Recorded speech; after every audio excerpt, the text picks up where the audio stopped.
Hi, I'm Mehran. And I'm Ferdi Doktoroglu. Welcome to Property Espresso.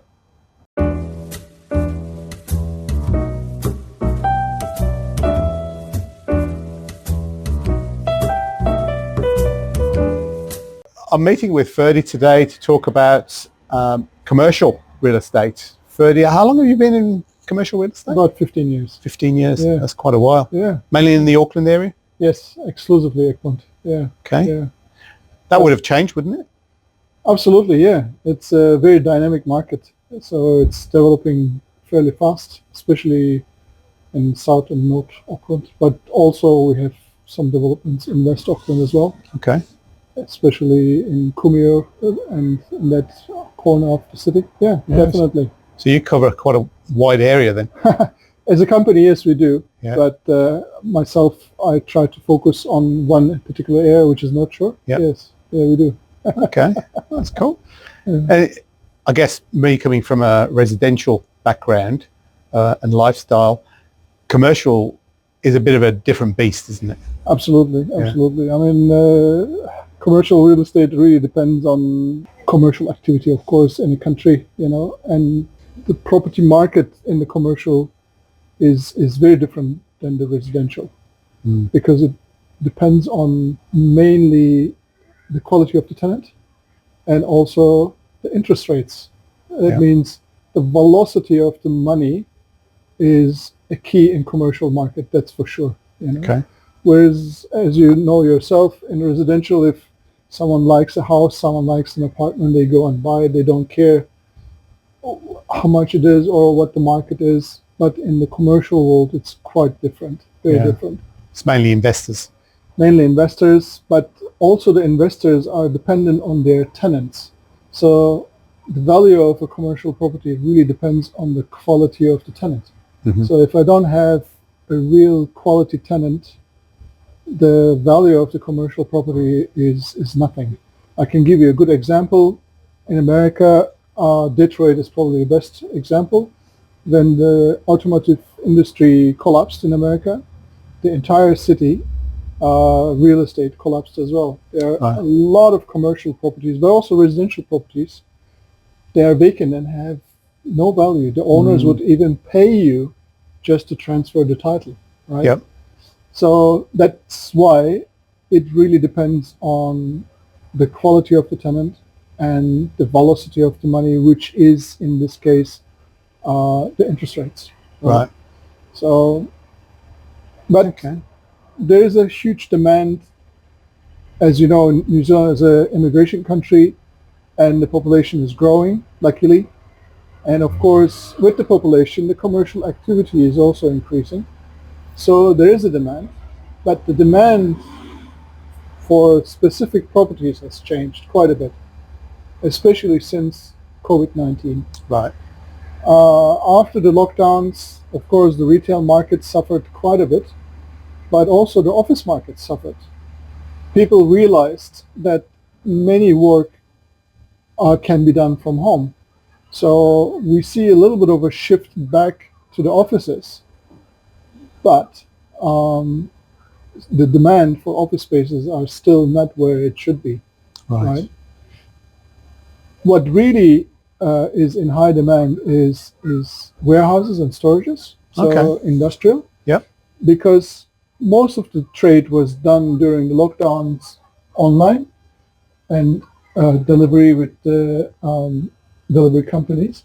So of course these items and goods, they have to be stored somewhere and they have to be distributed from somewhere, and that's why the demand for warehouses are still very strong, very huge. Retail is coming back as well, but it's fairly slow, and time will show, what's going to happen. It's not every country has suffered the same amount. We just spoke a minute ago about Australia. I mean, Australia is, of course, profiting from natural resources, right? Yep. And our perspective is the Australian market is still stronger than New Zealand, but New Zealand is catching up, definitely. That's for sure. Yeah. I guess with the dynamics changing as well, with particularly we're in Brands Bay at the moment. Yes. We've got this beautiful backdrop here. Absolutely. It was a bustling centre for the North Shore, Yes. and then the Albany Mall opened. Yes. And then the whole dynamics changed. A lot of those bigger retailers moved to the mall, and some of the stores were empty for a while, but now we've got a different type of village. It's a lifestyle village. You've got cafes, restaurants, gyms, barbers. People come here because they want to enjoy the beach. Correct. Yeah. Correct. Absolutely. You are absolutely right. And the malls have, of course, their advantages, but shopping streets have their advantages as well, right? So in a rainy day, of course, you want to go to a mall, and spend your day shopping in a covered area. But on a sunny day, it is very difficult to get someone into a mall.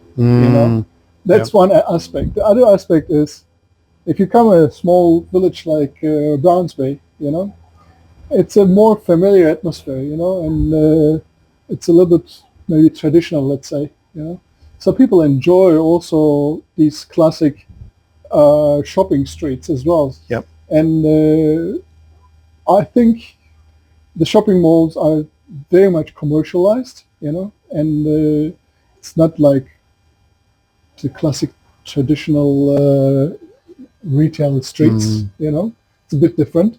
Yeah. And I think people are getting back slowly to that attitude, I would say.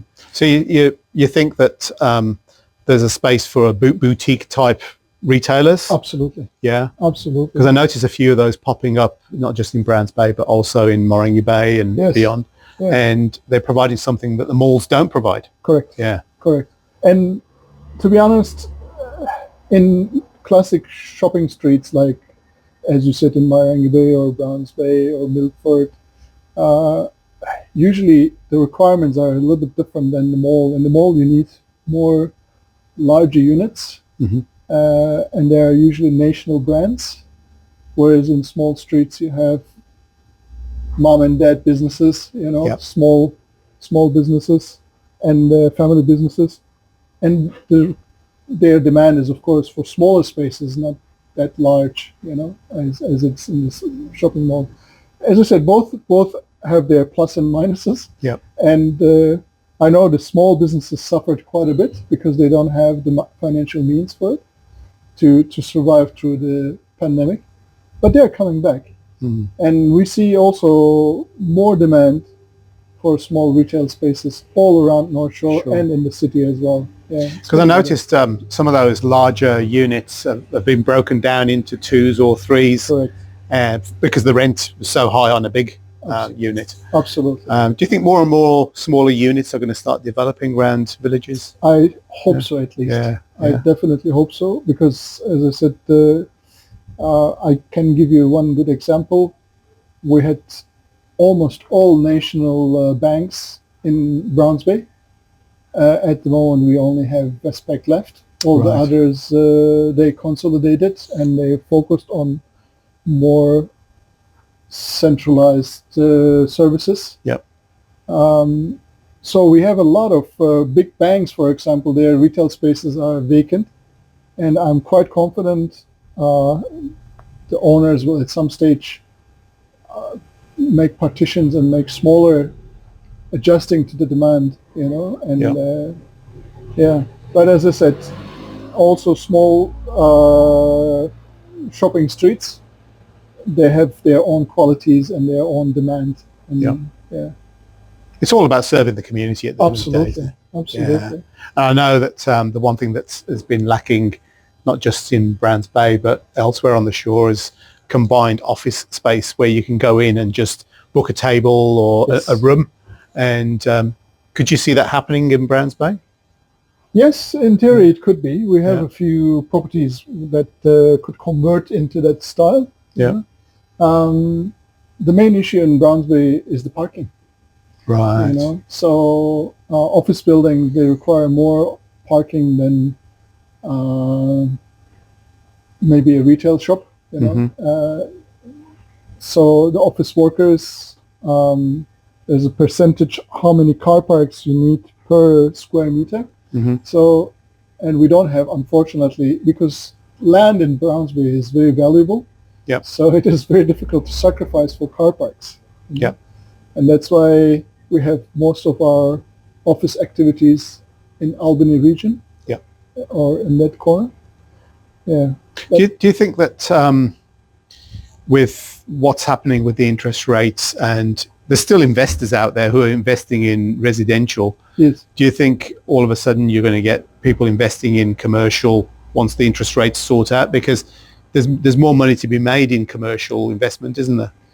A bigger return if you get it right. Yes, absolutely. I mean, the commercial real estate is, of course, the return is higher, but as you would know yourself, because you are working in the residential team, a vacant house is very unlikely. When your tenant leaves, a week or 2 weeks later, or latest 4 weeks later, you have a new tenant.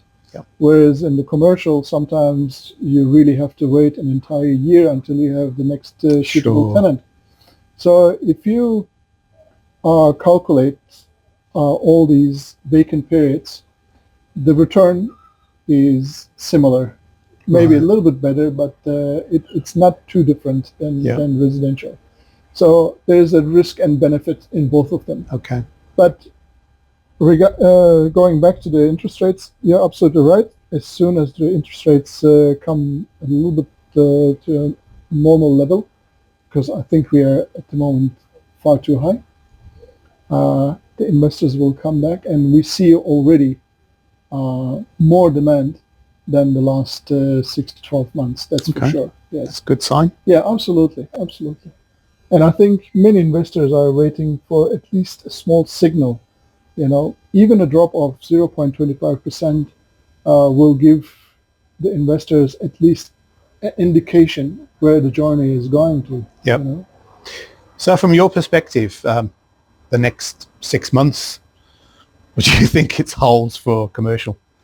For commercial, I think it will be, in the commercial world, as I said, depends on the interest rates and the velocity of the money.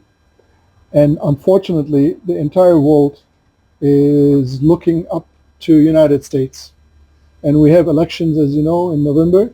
So whatever happens in America will affect all other financial markets around the world. Yep. And it will affect New Zealand as well. Okay. So I think until November, I don't see much of a change, but it's a good time to position yourself depending on what you think or what you believe the journey is going to, right? Yeah. So I am optimistic, to be honest. I think the market will recover, and because life is going on. I mean, we still need food to eat. We still need car parks to fix our cars.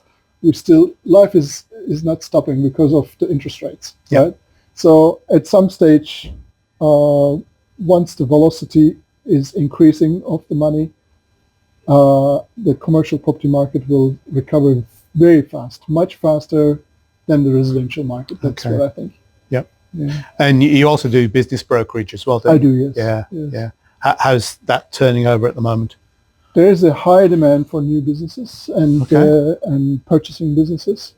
The reason being is most companies are scared at the moment to employ new employees. So it is not as easy to find a job as it used to be.